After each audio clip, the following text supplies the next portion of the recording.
The Abbasid Caliphate has crumbled. The vast Islamic empire that once stretched from India to Spain has now been fragmented. Spain is beyond Abbasid control.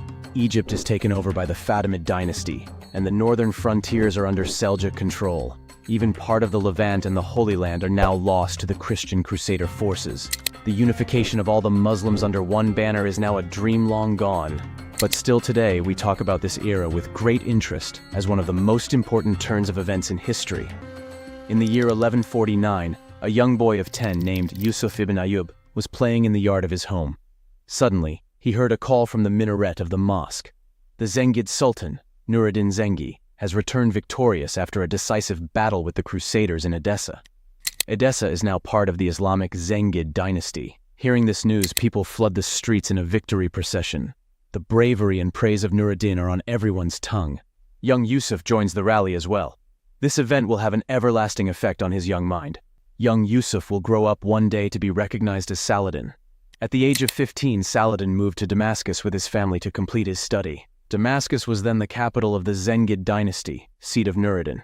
Saladin joined a madrasa in Damascus. At the same time, he was taken under the mentorship of his uncle, Asad ad-Din Shirkuh.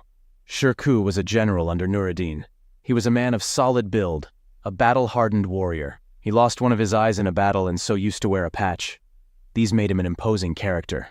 Under the mentorship of Shirkuh, Saladin started learning about military tactics and swordsmanship.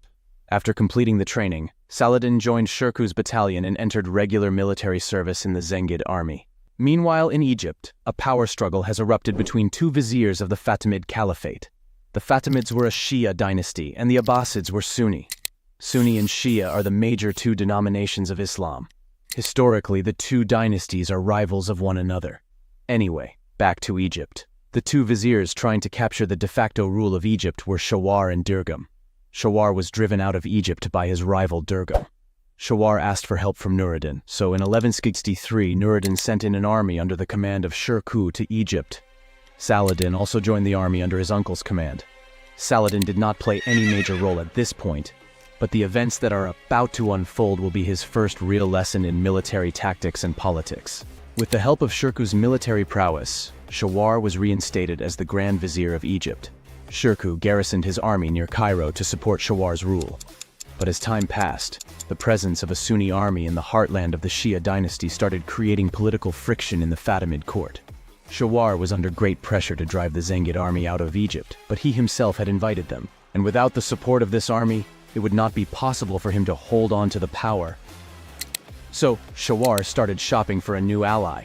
Between the border of Fatimid Egypt and Zengid Levant sat the Kingdom of Jerusalem, a Crusader state under the reign of Amalric. Shawar established a secret alliance with Amalric and plotted to attack the Zengid army from both sides. Shirkuh and his army were stationed in a place called Bilbais. They were attacked by Amalric from the northeast and by Shawar from the southwest. This betrayal put the Zengid army in a critical situation. They were not strong enough to break through the lines of the Crusader to retreat to Syria. Neither could they fall back to Cairo because of Shawar's betrayal. Seeing no other option to save his army, Shirkuh sent a message to Nuruddin for aid. Nuruddin was enraged by the betrayal. He had sent his army in good faith to help his ally in Egypt, but that same ally had now plotted to destroy his army with the help of Crusaders. How dare Shawar betray Nuruddin's trust? Yet Nuruddin was a clever ruler. He did not act in haste. His main goal now was to save one of his most prominent generals and his force. He couldn't let his army be destroyed by the Crusaders. If that meant not taking revenge for Shawar's betrayal now, so be it. There will be a time later to set the balance straight. Nuruddin could not send reinforcements to Egypt for Shirkuh's aid, as that would take a long time, and he was afraid that Shirkuh would not be able to hold off the enemy for long. So he devised a plan to deter Amalric's campaign in Egypt. Nuruddin assembled a strike force and attacked the country of Tripoli. Not related to the current Libyan capital, the country of Tripoli was another Crusader state and an ally of Amalric. So when Nuruddin attacked Tripoli, Amalric had to stop his advancement in Egypt and sent part of his troops back to defend Tripoli. This gave Shirkuh a window to move his forces back to Syria and save his army, and he took that opportunity. The Zengid army was safe for now. But Nuruddin and Shirkuh did not forget the betrayal by Shawar. To plot with the Crusaders against fellow Muslims could not go unpunished. They were waiting for the right opportunity. The opportunity came in 1168 when Amalric broke his alliance with Egypt and attacked Cairo.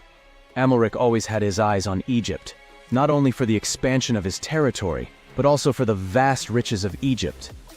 The weak rule of Shawar gave him the perfect chance to attack.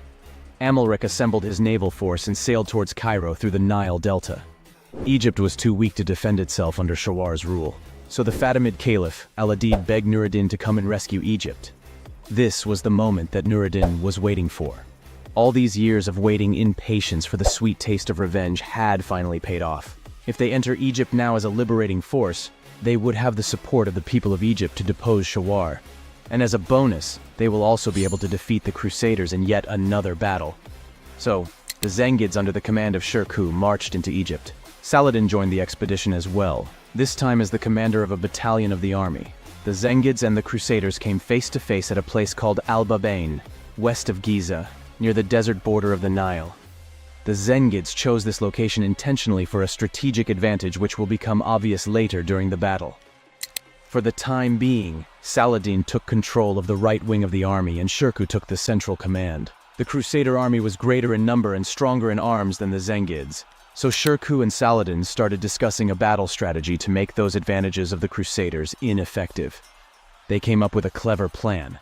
Saladin would impersonate the central commander of the army and pretend his soldiers were the central contingent.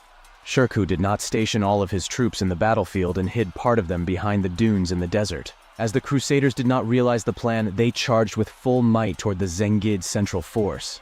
This was the moment Saladin had been preparing for all of his military life.